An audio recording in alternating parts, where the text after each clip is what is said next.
¿Qué puede aprender el Ecuador de otros países que se han convertido en verdaderas potencias mineras?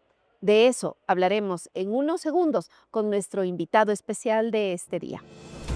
Voces diversas, historias y datos actualizados, con líderes del sector compartiendo y construyendo conocimiento. Pulso Minero, segunda temporada. Hola amigos, bienvenidos a una edición nueva de Pulso Minero. Ustedes se preguntarán por qué estamos en otro set, y es que estamos transmitiendo desde el Congreso de Derecho Minero, del séptimo Congreso de Derecho Minero, una iniciativa llevada a cabo por la Cámara de Minería del Ecuador y ABL Abogados. Me encuentro con una grata compañía. Jerónimo Carcelén es un abogado con amplia experiencia en minería. Trabaja para PPU Abogados, un prestigioso estudio jurídico basado en Santiago de Chile, pero además un conocedor del marco regulatorio ecuatoriano. Bienvenido a Quito. Tú Muchas gracias. tienes un poco sangre ecuatoriana. Bastante, la mitad. La mitad, la mitad. Muy bien. Jerónimo, empecemos tal vez con una pregunta súper amplia. ¿Qué tuvo que hacer Chile para llegar a ser una verdadera potencia minera? ¿Cuándo empezó esto y cuáles fueron aquellos pasos claves, esas decisiones trascendentales que se tomaron que permitió la exportación que hoy tiene? Bien, bueno, muchas gracias por la invitación a la Cámara. Un gran saludo a todos los amigos que nos ven. Este es un tema muy interesante, participar en este Congreso de Derecho y Minería. Creo que es algo muy bueno para la industria, para el país, para la academia, poder compartir distintas visiones, distintos puntos de vista y también ver qué está pasando en otros países. Así que hemos tenido algunos buenos paneles sobre eso. Mira, respecto a la pregunta, María Eulalia, yo creo que en el caso de Chile, y no es muy distinto a Ecuador, siento que no es muy distinto a Ecuador, primero hay una tradición cultural, histórica, social vinculada a la minería en nuestros países, desde siempre. Así es. ¿Cómo llegamos hoy día a ser, en el caso de Chile, un país que es un país muy relevante en el contexto minero, un país que tiene un tercio de las reservas minerales de cobre, que produce aproximadamente un tercio también del cobre en el mundo? Bueno, no es una historia que se construye de un día para otro. Aquí han tenido que haber políticas de Estado, y esto lo recalco con énfasis, de Estado que van más allá del gobierno particular. Yo creo que eso es un aprendizaje que hemos tenido. Creo que hay otros países en la región, como Perú, por ejemplo, que también tomaron ese camino en algún minuto con muy, muy buenos resultados. Me voy a detener ahí un momento. Sé que podemos ahondar en otros detalles, pero qué importante esto de la política minera de Estado. Eh, una hoja de ruta que nos lleve a cumplir los objetivos a corto, mediano y largo plazo. ¿Qué quiere el Ecuador con sus recursos geológicos en los próximos 10 años, 20 años, 50 años? No podemos, igual que cualquier empresa, cualquier organización, no podemos llegar a los objetivos que queremos sin una hoja de ruta, sin un plan estratégico, sin analizar todas las aristas que implica este crecimiento. Así es. Bueno, mencionaste un concepto que es fundamental aquí, que es este capital geológico, ¿no es cierto? Este potencial geológico, los recursos minerales que tienen nuestros países, pero que pueden estar hoy día bajo la tierra, pero que para que se transformen en minerales, para que tengan un valor económico, requieren ciertas acciones, requieren de una política, requieren de un marco legal y regulatorio estable. Recordemos que las inversiones en minería se caracterizan por ser altas y de muy largo plazo. Entonces, los países, cuando desarrollan sus políticas, también tienen que tener una perspectiva de largo plazo.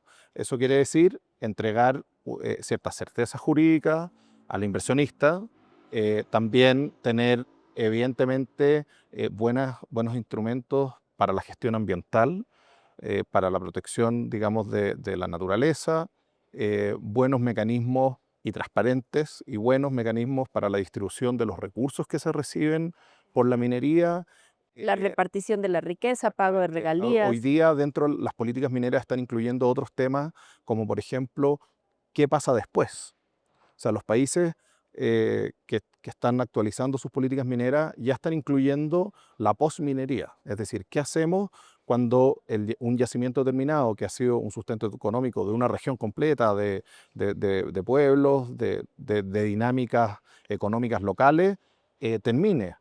¿No es cierto? Entonces, evidentemente que hay temas como la pequeña minería, la minería artesanal, que también están presentes en la política, que hay países que tienen esa realidad mucho más presente que otros.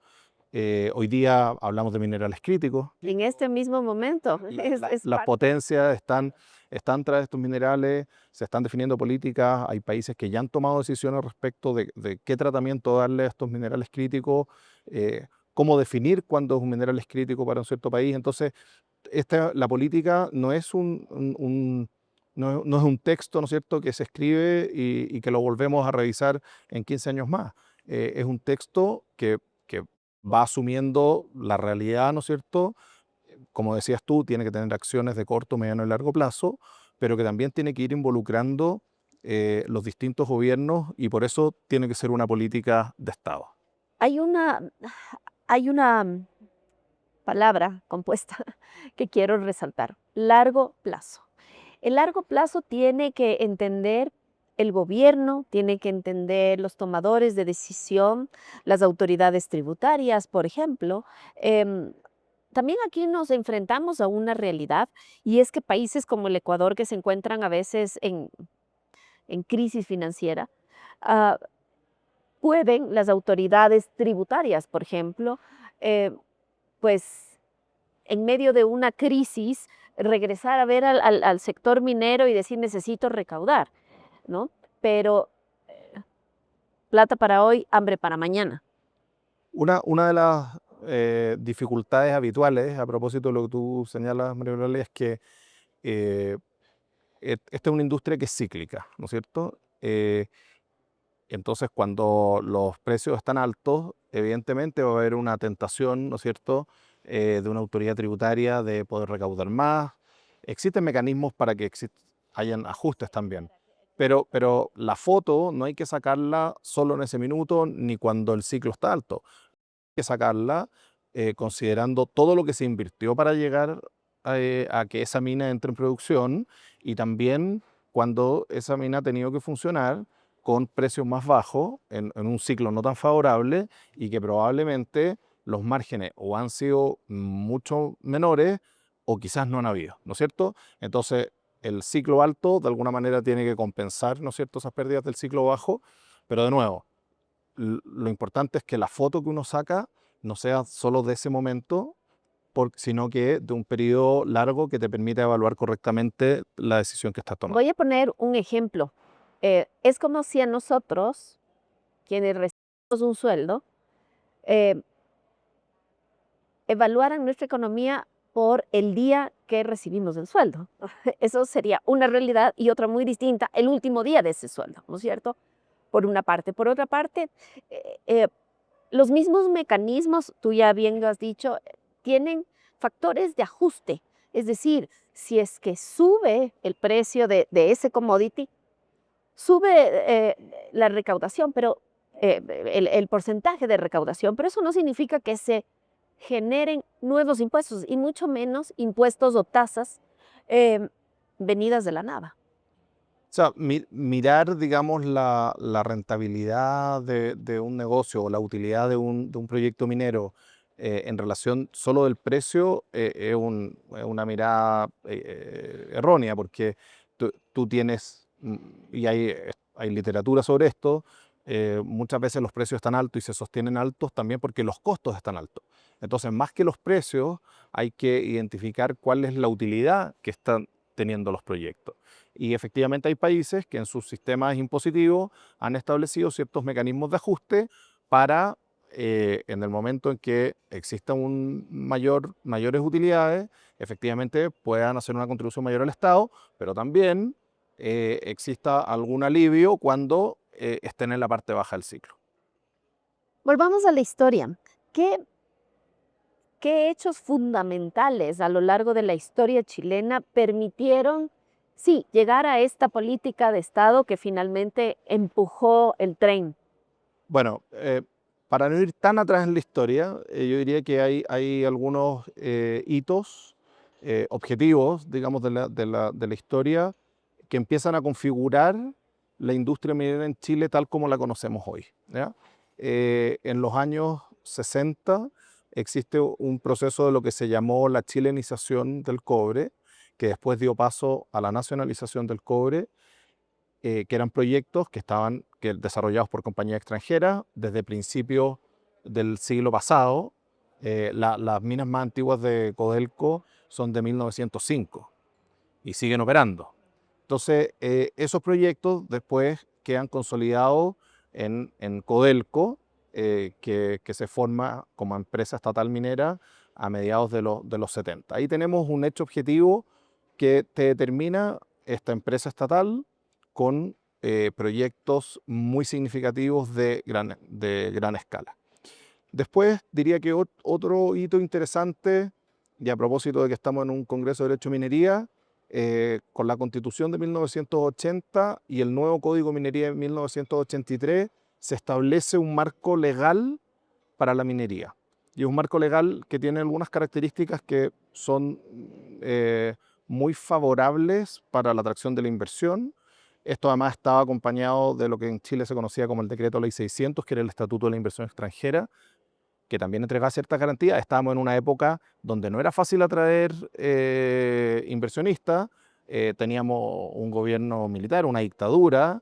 Entonces veníamos además de un quiebre institucional, pero también veníamos de una nacionalización de proyectos mineros. Entonces,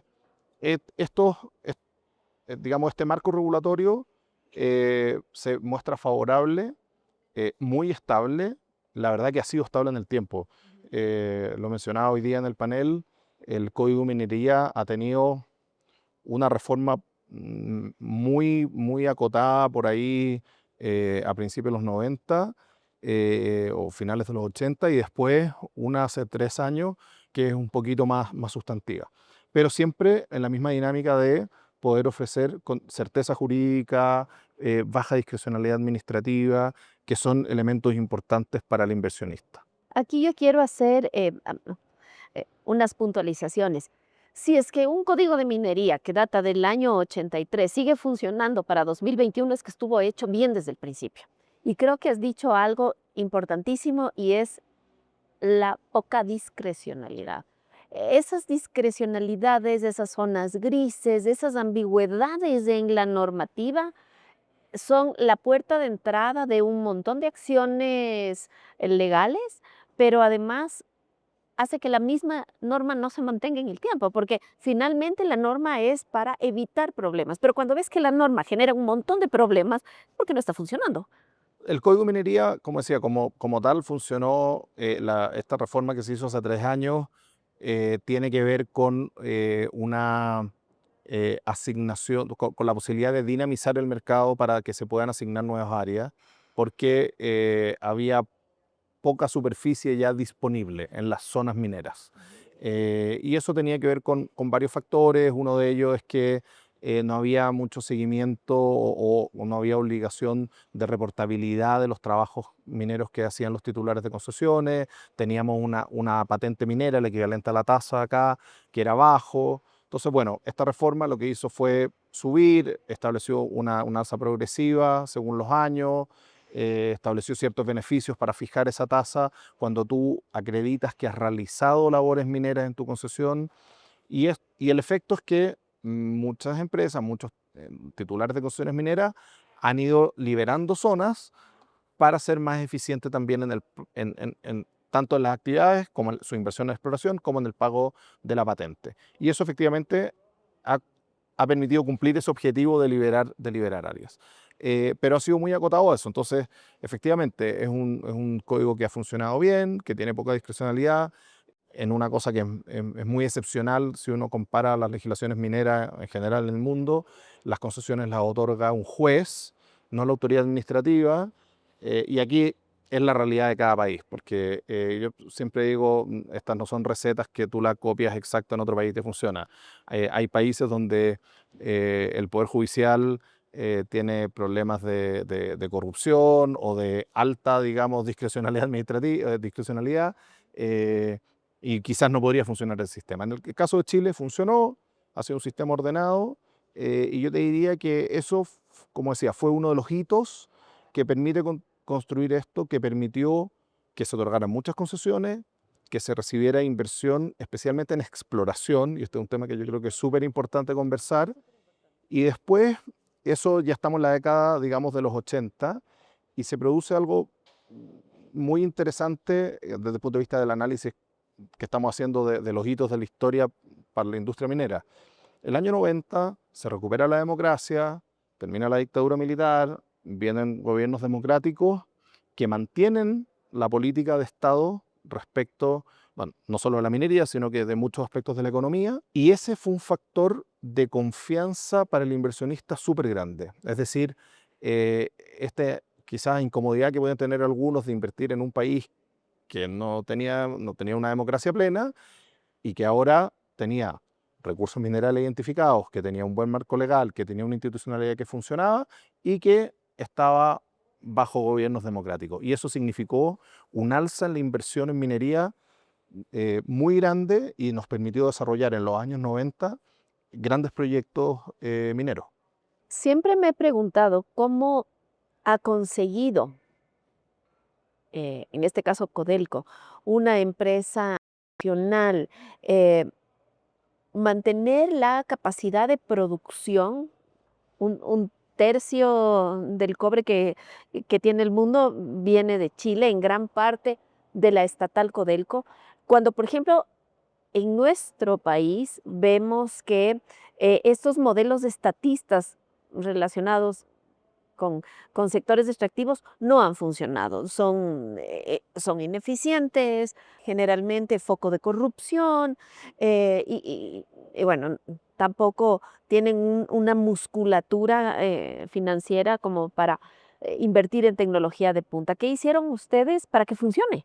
Yo creo que primero hay algo en el rol de Codelco, que es una empresa 100% estatal, que tiene muchas asociaciones con empresas privadas, pero yo creo que hay algo en la estructura de Codelco y en la regulación de la minería que es muy importante.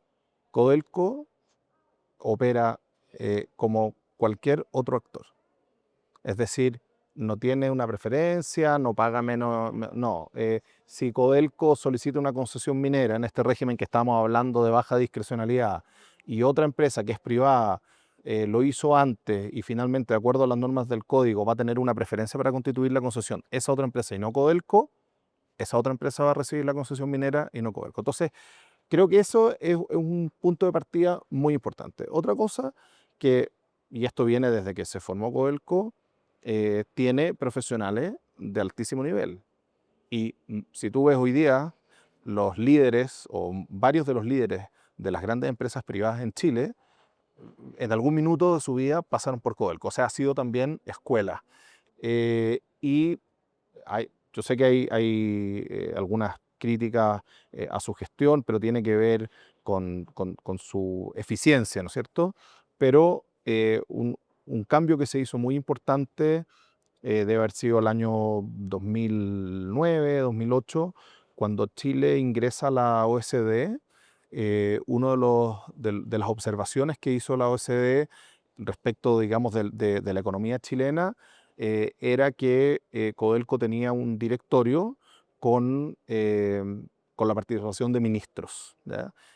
No solo ministros, representantes de las Fuerzas Armadas, como en la antigua estructura de Codelco estaba el ministro de Hacienda, que es el equivalente al ministro de Finanzas acá, el ministro de Minería, un representante de las Fuerzas Armadas, dos representantes de los trabajadores, y eso se cambió y hoy día no están los ministros, no están los representantes de las Fuerzas Armadas, siguen estando los representantes de los trabajadores y se eligen directorios con un procedimiento bastante estricto, y los directores de Codelco hoy día son profesionales de excelentísimo nivel. Lo comentaba hoy día, el presidente ejecutivo de Codelco fue ministro de Energía del gobierno de la presidenta Bachelet, que era un gobierno de centro izquierda, y en el directorio está Alfredo Moreno, que fue el canciller del presidente Piñera, que es un gobierno centro-derecha, y han estado otros exministros y otra gente muy destacada de la industria minera y de otras industrias. Hoy día es un directorio que tiene, de lo que me acuerdo, una abogada, una historiadora, representante de los trabajadores, ingenieros comerciales, ingenieros civiles en minas. Entonces, ha podido Codelco, en esta estructura particular que tiene, mantenerse como una empresa bastante dinámica. Nos estamos acercando al final, pero yo quisiera que nos dejes con una reflexión. Siempre los chilenos han sido muy reconocidos por esa capacidad que tienen de consensuar, ¿no? De hecho, vuelven a la democracia con la concertación. Pero más allá del movimiento político, su capacidad de consensuar, que acabas de mencionarlo, en el mismo directorio de Codelco hubo funcionarios de Bachelet o de Piñera, ¿no? Están juntos hoy día. Están juntos, ¿no? Uno es esa capacidad de consensuar y otra y absolutamente vital y es la transparencia. La corrupción no solo nos quita posibilidades. Esta corrupción carcome a las instituciones y a las posibilidades desde dentro.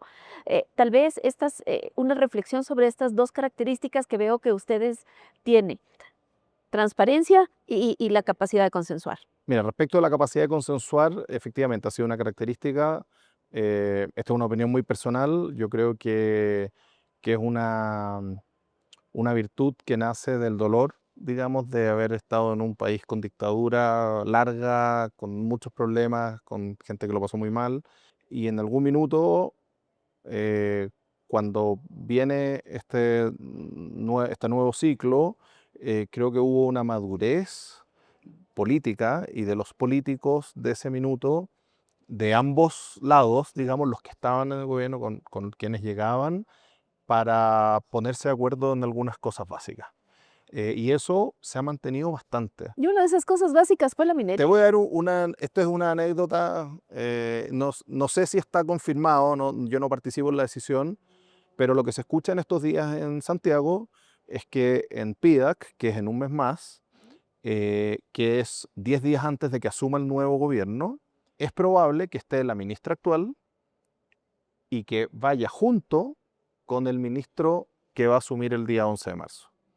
Entonces, esas señales yo creo que son de madurez política, pero también hablan de amistad cívica y de, ¿no es cierto?, de identificar que donde las cosas que nos unen podemos trabajar juntos. Y respecto a de la transparencia, es un tema, bueno, el ha liderado con su iniciativa Haití, que Ecuador está ahí participando, Chile también.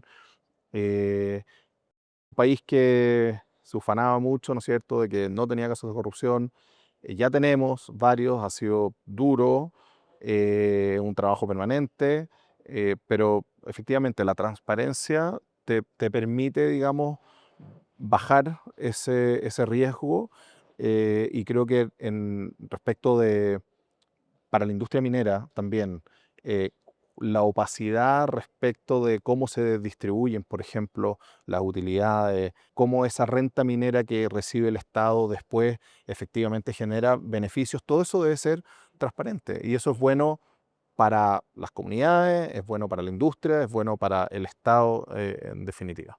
Muchas gracias. ¿Una reflexión más? No, la última la voy a dar yo en base a lo que tú has dicho. Que no tengamos que sufrir lo indecible para llegar a esos niveles de madurez política.